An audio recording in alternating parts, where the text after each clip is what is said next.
안녕하세요. 신현진 세무사입니다. 이번 강의는 사업자 기관별 노무, 회계, 세무, 실무 가이드에 대해서 준비해 봤는데요. 오늘은 그 세 번째 시간 초보 사장님이 궁금한 고용보험, 산재보험에 대해서 알려드리겠습니다. 목차를 먼저 살펴볼까요? 신규 직원 고용, 산재보험 가입, 그다음 고용 산재보험료 요율 및 부담, 소규모 사업장 고용보험 지원제도, 고용 산재보험 보험료 정산, 이 순으로 알려드리겠습니다. 사장님들이 직원을 채용하면 궁금해 하시는 게 고용 산재보험에 꼭 가입을 해야 되나요?인데요. 4대 보험이 적용되는 회사에 직원이 입사를 하게 되면 입사한 날부터 고용 산재보험 사업장 가입자가 됩니다. 그렇다면 보험료는 그때부터 바로 내는 걸까요? 국민연금 건강보험과 달리 그렇습니다. 그래서 입사월에 고용 산재보험료는 1월 계산에서 부과가 되고요. 입사월에는 국민연금과 건강보험은 부과하지 않고 고용보험과 산재보험료만 부과됩니다. 예를 들어 살펴보면 우리 철수가 또 등장했는데요. 3월 1일에 입사한 철수는 입사한 3월부터 보험료를 내고 3월 2일 하루 차이 입사한 영희도 역시 3월부터 보험료를 냅니다. 입사월에 고용 산재보험료는 1월 계산에서 부과된다는 것만 차이가 있고 둘 다 부과가 됩니다. 입사월에. 또 사장님들이 궁금해 하시는 게 아르바이트 하는 일용 근로자, 또 고용 산재보험에 가입을 해야 되나요? 이렇게 궁금해 하시는데 근무 시간과 관련 없이 산재보험에는 가입을 해야 돼요. 꼭. 우리가 가입하지 않아도 나중에 알아서 보험료 부과해서 일용직 신고하면은 부과합니다. 그 다음 고용보험에는 가입해야 되는 경우가 있습니다. 고용보험은 일주일에 15시간 일하면 가입을 해줘야 되고요.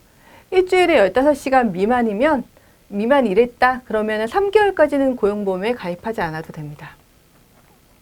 다음으로 고용 산재보험료 요율 및 부담에 대해서 알려드릴 건데요. 월별 부과되는 보험료를 먼저 살펴보면 월평균 보수의 보험 요율만큼 부과가 됩니다. 그래서 고용보험료는 먼저 실업급여와 고용안정 직업능력 개발 사업 보험료율로 구분해서 결정되는데 실업급여는 근로자와 사업주가 이렇게 0.8%씩 반반씩 부담을 합니다. 근데 고용안정 직업능력 개발 사업은 근로자는 부담을 하지 않고 이렇게 사업주만 부담을 합니다. 그래서 우리가 흔히 보는 이 150 미만 기업 같은 경우는 0.25% 이만큼 부담하게 됩니다.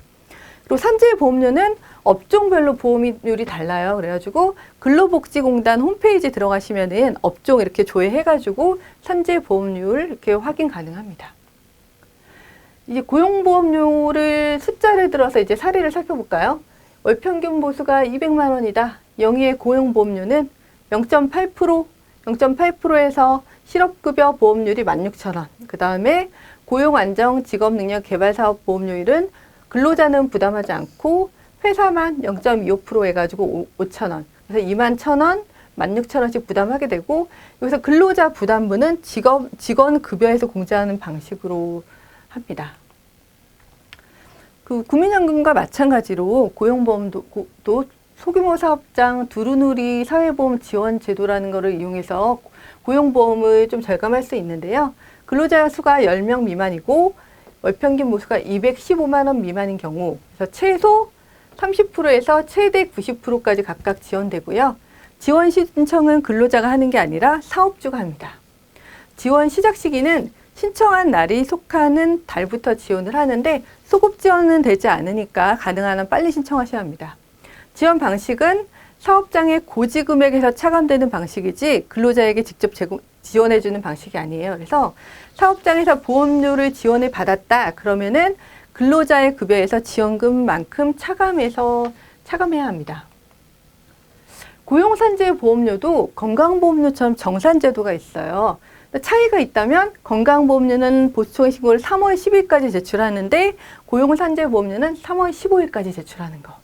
그래서 먼저 고용산재보험 정산 개념을 살펴보면은 전년도 보수총액을 기준으로 부과된 보험료와 올해 실제로 받은 보수총액으로 산정한 확정 보험료의 차액을 조정해서 추가로 나오면 추가로 징수하고 환급이 나오면은 환급해주는 정산 절차를 말합니다. 그래서 우리가 근로소득 연말정산 한 그 자료를 가지고 근로복지공단에 보수총액 신고를 3월 15일까지 하고 그렇게 하면은 이제 4월분 고지 시에 고용보험료 연말정산보험, 고용산재보험료 연말정산보험료가 부과가 돼요.